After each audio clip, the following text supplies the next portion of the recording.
বেলডাঙ্গা থানার মহিষপুর তাতলাপাড়া এলাকায় মৃত পরিযায়ী শ্রমিকের বাড়িতে সাংসদ ইউসুফ পাঠান যান।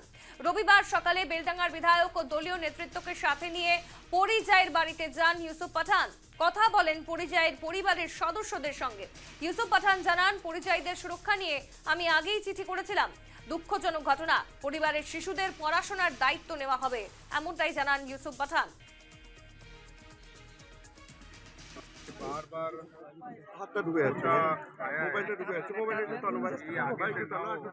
इसके लिए अभिषेक बनर्जी ने भी बात किया है और मैंने भी इससे पहले लेटर लिखा था कि बेलडंगा बैरामपुर और जितने भी माइग्रेंट वर्कर्स है उनके साथ जब वो बाहर काम करने जाते हैं तो उनके साथ गलत व्यवहार होता है तो वो ना हो, क्योंकि ये हमारे देश के नागरिक है और अपना पेट और अपनी रोजी रोटी कमाने के लिए बाहर जाते हैं स्टेट के, और वहाँ पर जाके वो दूसरे स्टेट के लिए भी ग्रोथ का काम करते हैं, उनके डेवलपमेंट का काम करते हैं। ये हमारे देश के नागरिक है, इनके साथ ये गलत व्यवहार नहीं होना चाहिए।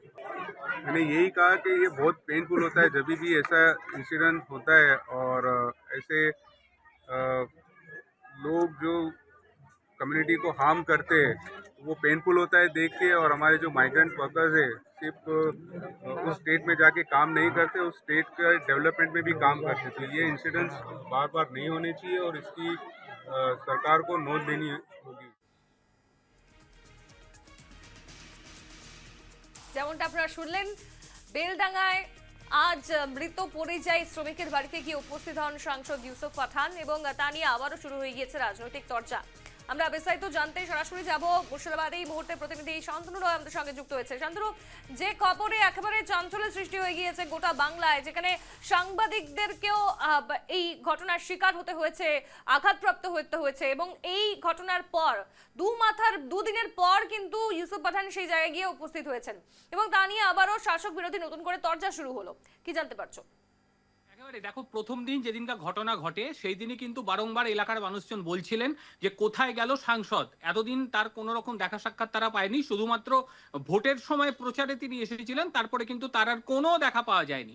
এমনকি সেখানকার যারা বিধায়করা রয়েছেন তারাও কিন্তু সেখানে আসেনি এবং অনেকের যেটা বক্তব্য ছিল যে বিধায়ক ঘুমের ওষুধ খেয়ে বাইরে ঘুমোচ্ছে। এ তো গেল প্রথম দিনের পরিস্থিতি।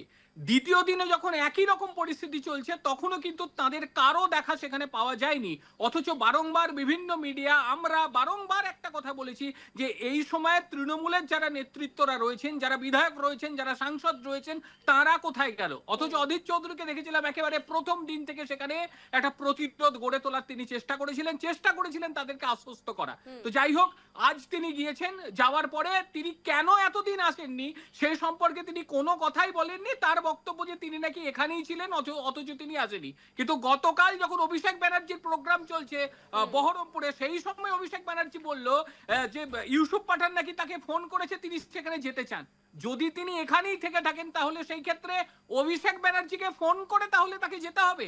এইরকম একটা পরিস্থিতি চলছে যেখানে 6 ঘন্টার ওপরে রেল অবরোধ, 6 ঘন্টার ওপরে জাতীয় সড়ক অবরোধ, শুধু একদিন নয় দুদিন একই রকম পরিস্থিতি, অথচ সেখানে সাংসদের দেখা পাওয়া যায় না।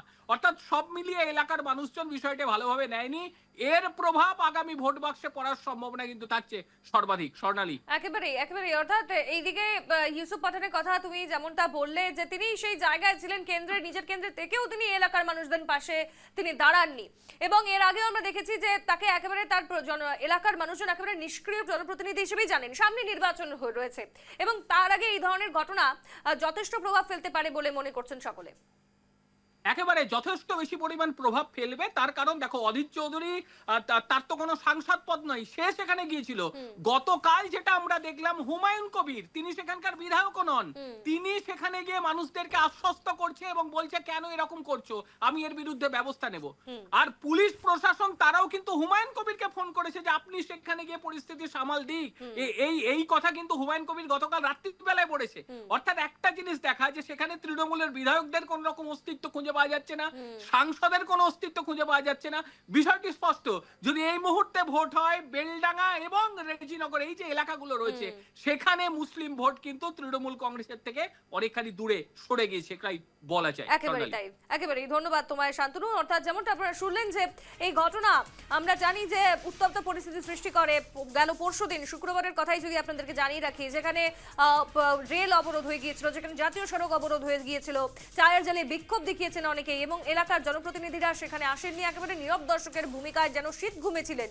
তারপর দুদিন পর এবার এসে উপস্থিত হয়েছেন ইউসুফ পাঠান, যেখানে অভিষেক বন্দ্যোপাধ্যায় তিনি এসে জানিয়েছেন যে তাকে আসতে বলা হয়েছিল কিন্তু তিনি আসেননি। আবার এদিকে ইউসুফ পাঠান বলছেন যে তিনি নিজের কেন্দ্রে ছিলেন। প্রশ্ন উঠছে কাউকে ফোন করে কেন ডাকতে হচ্ছে, কারণ এই ধরনের ঘটনায় এই রকম একটা পরিস্থিতিতে এলাকার জনপ্রতিনিধিদের আসা খুবই দরকার।